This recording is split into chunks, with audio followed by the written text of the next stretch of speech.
George Hill is a college graduate now, so surely he understands the predicament in which he and his Cleveland Cavaliers teammates find themselves.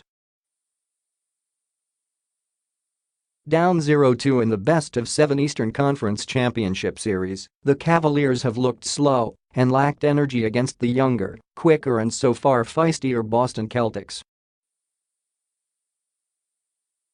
Nowhere has that mismatch been more obvious than in the backcourt, where Hill and J.R.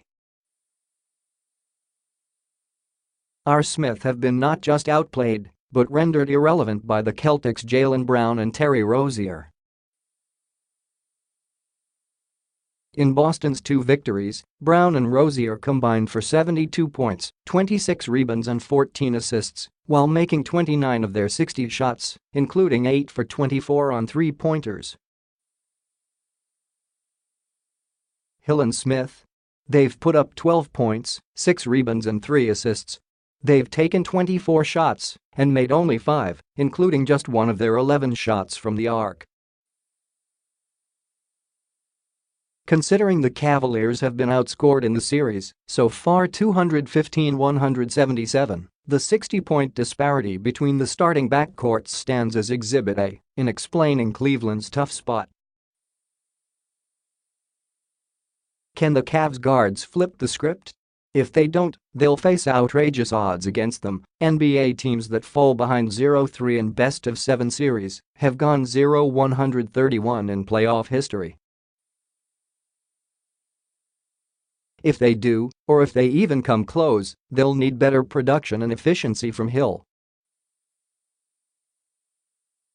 Smith, after all, is streaky and unpredictable in the best of times, and these hardly have been the best of times for the 32-year-old gunner. Smith remains helpful defensively, contributing to a game plan focused heavily on Boston's Jason Tatum through the first 2 games. But the man nicknamed Swish has been mostly clang, missing 14 of his 16 field goal attempts, including 0 for 7 on three-pointers.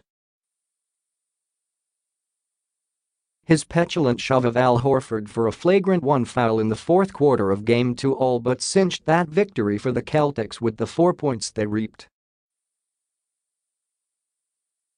Smith always packs the potential to get hot, which can carry Cleveland for stretches and rouse the home crowd at Quicken Loans Arena. Hill, however, is the teammate who, if helping out star LeBron James is essential, and it is, can offer the most significant and sustained assistance. It's one thing for Hill to boost his individual numbers. And, at 4.0 points and 37.5% shooting, there's plenty of room for improvement.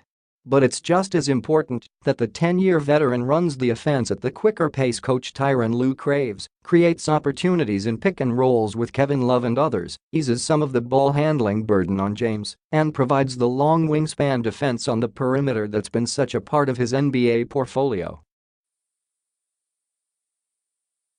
He's another added ball handler, another guy with a high basketball IQ that's been in big games, James said of Hill this postseason.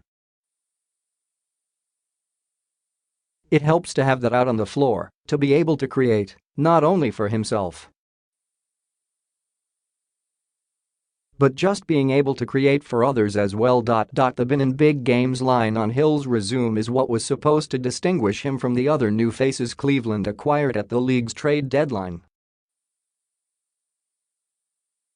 Rodney Hood, Jordan Clarkson and Larry Nance Jr. all arrived with little, Hood, or no, Clarkson, Nance, playoff experience.